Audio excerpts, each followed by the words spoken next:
Have you ever wondered what would have happened if a certain character survived instead of dying? How that would affect the future? How it would affect the story? Sometimes it's hard to tell how many things would have changed, whether it would have truly been a big deal or not. But when it comes to the death of Isildur, it's the opposite. His death would directly lead to events that would happen thousands of years later. In this video, I explain how Isildur's death ruined everything. If you're unfamiliar with Isildur, he was the son of Elendil and was a king of Gondor, and briefly the High King of Arnor and Gondor. Although he was responsible for other great deeds, he's most well known for cutting the One Ring from a fallen Sauron and claiming it for himself, against the better judgment of Elrond and Círdan.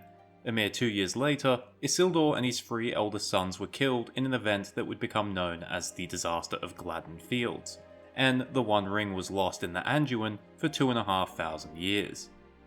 And getting straight into it, that is the most obvious consequence of Isildur's death. The One Ring was key to Sauron's survival. As long as it existed, he could theoretically keep coming back. The loss of the One Ring in the Anduin ensured that Sauron would return given enough time, and as an immortal demonic being, Sauron had plenty of time. Thus, you can easily make the argument that Isildur's death at the Gladden Fields ensured that the Third Age would simply be a repeat of the Second Age. Sauron would return, and the Free Peoples would need to find a way to defeat him again, but with much less resources at their disposal this time around. So what was the alternative? Well, Isildur is often regarded as being corrupted by the One Ring, but I don't know if it's that clear cut. He writes about it, saying that it's a fair work, and even goes as far as calling it precious to him. In saying that, he also writes that the One Ring causes him great pain, so despite his infatuation with it, he's clearly aware that it isn't an item to be trifled with. In fact, at the Gladden Fields, Elendil, Isildur's oldest son, asks him if he can use the One Ring to command the orcs that are attacking them, suggesting that they knew something of the One Ring's true nature and purpose.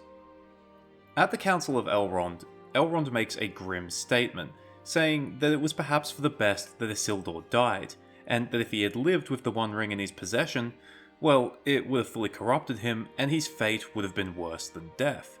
But what Elrond wasn't aware of was some of Isildur's last words. These words were witnessed by Estelmo, Elendil's squire and one of the 3 survivors of the battle. His eyewitness account, amongst the surfacing of new evidence, allowed for a more full account of Isildur's final moments to be written, but it was not written until the Fourth Age, after Elrond had departed Middle-earth. So what were these words that Isildur spoke? I cannot use it. I dread the pain of touching it, and I have not yet found the strength to bend it to my will. It needs one greater than I now know myself to be. My pride has fallen. It should go to the keepers of the 3. Basically, Isildur now realizes that the One Ring is beyond him. It's unclear whether this realization was made before or during the battle, but he comes to the conclusion that it should go to the keepers of the 3, Elrond, Galadriel, and Círdan. Isildur was already going to Rivendell at this point, so if he had escaped the Gladden Fields like he attempted to, he would have went to Rivendell, and it's possible that he would have relinquished the One Ring. Possible being the key term, it just depends on how much faith you have in Isildur. Like I said, Elrond was not aware of this possibility because he was not aware of this account, but in saying that, there's still a decent chance Elrond was correct and death was the better outcome. This adds an extra layer of tragedy to the event. In the end, Isildur had realized his mistake, and at the very least, was going to try and fix it. While the One Ring being in Rivendell would not have solved the problem of Sauron, it was probably the safest place it could be, and Elrond was probably the safest person to be guarding it. Once there, Elrond could have figured out what to do with it, most likely destroy it as he had already counselled, and what better time to simply walk into Mordor than immediately after Sauron's defeat. Of course, this doesn't guarantee the One Ring's destruction. As Tolkien said, once inside Samafnawa, no one could willingly destroy the One Ring, and it's possible that someone else might have claimed it and events would have turned out much different. But regardless, the loss of the One Ring left the Free Peoples without options. It was not widely known or even truly known at all that Sauron would in fact return, and this aided him greatly. He was able to stay out of the spotlight and direct events that would make his return all the more easier. In particular, he went to great efforts to weaken and destroy Gondor and Arnor. Speaking of Gondor and Arnor, this is another way that Isildur's death ruined everything. It's often forgotten that at the beginning, Gondor and Arnor were legally the same kingdom, but were split into two main regions of governance owing to the massive size and distance. Elendil was the High King of both kingdoms, and his sons, Isildur and Anarion, whilst considered kings of Gondor, were technically junior kings at this point in time. While no doubt having the authority to govern Gondor, they were ultimately beholden to the will of Elendil, and when the War of the Last Alliance began, it was Elendil to whom Isildur fled to. After the War of the Last Alliance, Isildur was the last man standing. Elendil and Anarion were both dead, so Isildur claimed the High Kingship of both Arnor and Gondor. To be fair, this is likely how the succession would have went anyway, with Isildur taking the north and Anarion taking the south after Elendil finally died. This is why Isildur doesn't leave for Arnor until the second year of the Third Age. He spends that entire first year touring Gondor and reorganising the realm. He leaves Gondor in the hands of Meneldil, Anarion's son. Let's talk about Meneldil briefly. By this point in time, he's 125 and has a son of his own, so while he's much younger than Isildur, he's still been around a while, and has plenty of experience. Our only insight into his character is that he was a man of courtesy, but was also far-seeing, and did not reveal his thoughts to Isildur. He's actually pleased when Isildur departs for the north, and is hopeful that he will be occupied there for a long while. This implies that Meneldil may have seen bad things to come if Isildur stayed around, and while he wasn't about to reject his uncle's authority, he was keen to operate with more independence. This is important because when Isildur and his eldest sons perish, Arnor is left in the hands of Isildur's youngest son, Valandil. Valandil is just 13 years old, and actually requires a regent to rule in his stead for the next 8 years. This is the moment Arnor and Gondor split into two separate kingdoms. Without the seniority and respect that Isildur commands, there's no reason for Meneldil to submit to the authority of a child.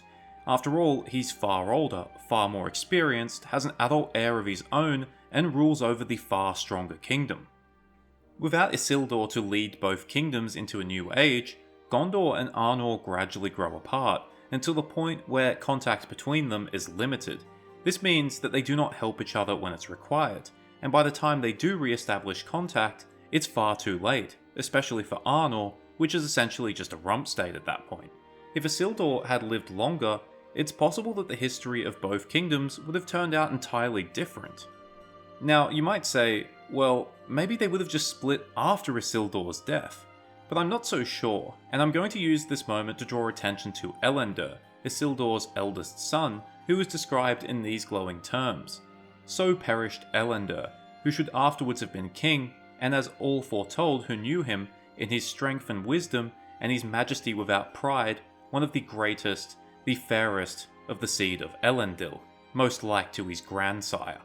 So yeah, Elendil was a highly respected figure, perhaps the greatest king that never was, and for what it's worth, he was also more senior than Meneldil, being 19 years older. So while there's no guarantee that Arnor and Gondor wouldn't have drifted apart, it is certain that it would not have happened when it did. With Isildur and then Elendil at the helm, you would think that the position of High King would be safe for at least the first 200 years of the Third Age, and this period is probably all that it would have taken to establish a proper precedent of the line of Isildur being the senior line in Arnor, and the line of Anarion being the junior line in Gondor. Two lands ruled by two different kings from two different lines, but still one kingdom. Like I said, history could have turned out quite different.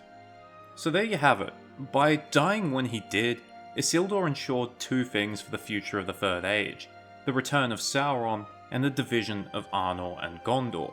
Both of these events alone were disasters, but together they created the perfect storm at the end of the Third Age, which saw Sauron looking certain for an easy victory.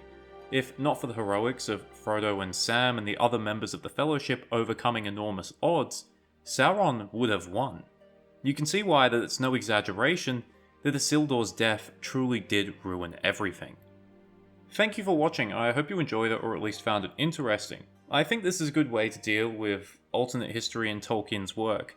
Instead of focusing on the near infinite possibilities of a different timeline, I wanted to focus on the very real consequences of the actual timeline, which draws attention to other possibilities without getting bogged down in endless hypotheticals. That's not to say alternate history is bad, but it's very easy for it to end up as, well, a complete mess. Cheers, farewell, and remember, if you're going to die, do it in a way that will ruin everything for everyone over 1,000 years later.